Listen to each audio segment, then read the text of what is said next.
Hoy, la infanta Margarita verá finalmente el cuadro de Don Diego y apenas puede resistir la espera. A nosotros su vida nos puede parecer muy cómoda porque tiene doncellas y tutores e incluso bufones que la divierten. Sin embargo, se trata de una vida muy difícil y solitaria, pues nadie olvida jamás que es una princesa y siempre tiene que comportarse como tal. Tiene un amigo especial, el pintor Diego Rodríguez de Silva y Velázquez.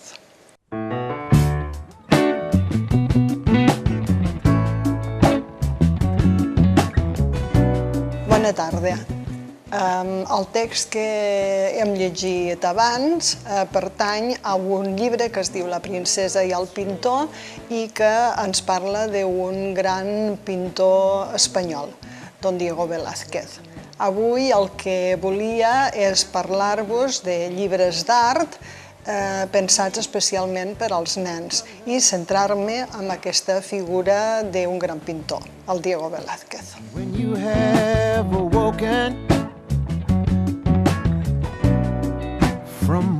Començaríem per Velázquez para niños, editat pel Zorro Rojo, que el que ens fa és una aproximació en primera persona a la figura d'aquest pintor, parlar-nos del seu aprenentatge a Sevilla, de quan es converteix en pintor de cambra, dels viatges que fa per arreu del món, de quan el rei l'anomena cavaller, i finalment tenim un apartat com de joc de pistes que serveixen per a que els infants hi vegin un element més de joc.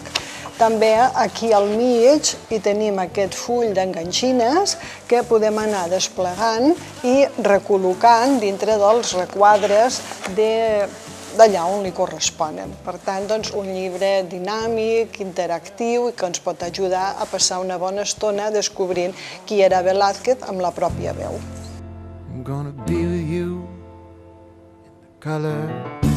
Després tenim La princesa i el pintor, editat per Serres, que és una editorial que treballa molt tot el tema de l'àlbum il·lustrat i sobretot de l'àlbum dedicat a l'art.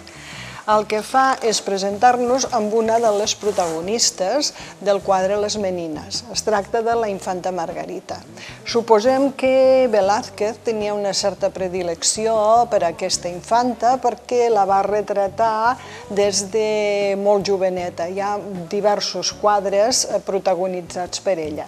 I aquí el que fem és descobrir com era el dia a dia d'una infanta d'aquell temps, des que una de les seves aies va a l'habitació i la crida per aixecar-se, com les seves donzelles la vesteixen, com després va cap a esmorzar i es troba amb els personatges de la cort, com moltes vegades ella el que vol és jugar, però resulta que això no està permès perquè o ha d'estudiar o tenen una visita o els seus pares tenen alguna reunió i a través de les pàgines d'aquest àlbum anem veient com era la vida a la cort, com les coses que s'hi feien i hem començat amb la infanta Margarita aixecant-se de dormir i acabarem amb la visita que ella fa al taller de Velázquez, que està pintant un quadre molt important de la família reial. I aquest quadre, ja us imaginareu que és Les Menines. I llavors aquí tenim una reproducció del quadre tal com és i una petita explicació dels personatges que hi ha i de què hi fa cadascú.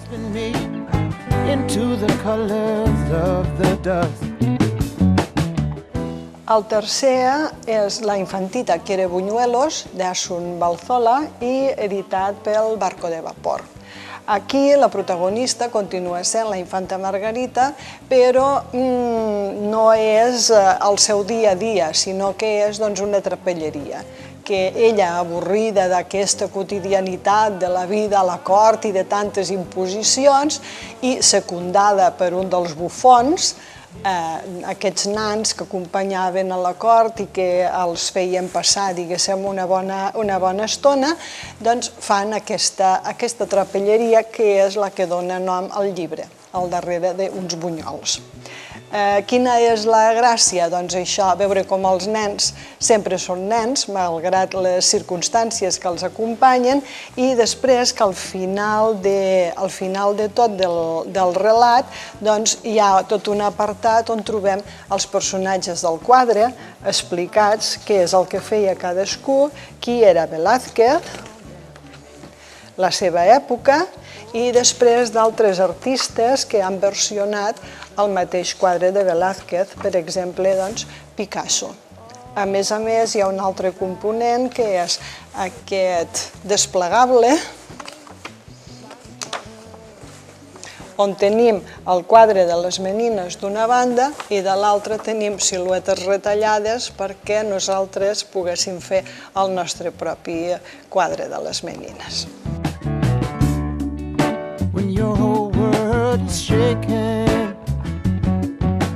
La recomanació ja veieu que avui ha anat girant al voltant de l'art i perquè penso que tan important com llegir les lletres és llegir les imatges i acostar l'art a tothom des de la primera infantesa, perquè moltes vegades ens acostem a un quadre i només sabem si ens agrada o ens desagrada, però no ens plantegem, per exemple, per què aquí a les menines els reis es veuen pintats amb un mirall i tota l'estructura sembla que giri al voltant d'ells. Doncs això és important, els jocs de llum, el que el pintor estigui incorporat a dintre, com actua cada personatge dintre. Doncs per familiaritzar-nos amb tot això, la nostra proposta d'avui.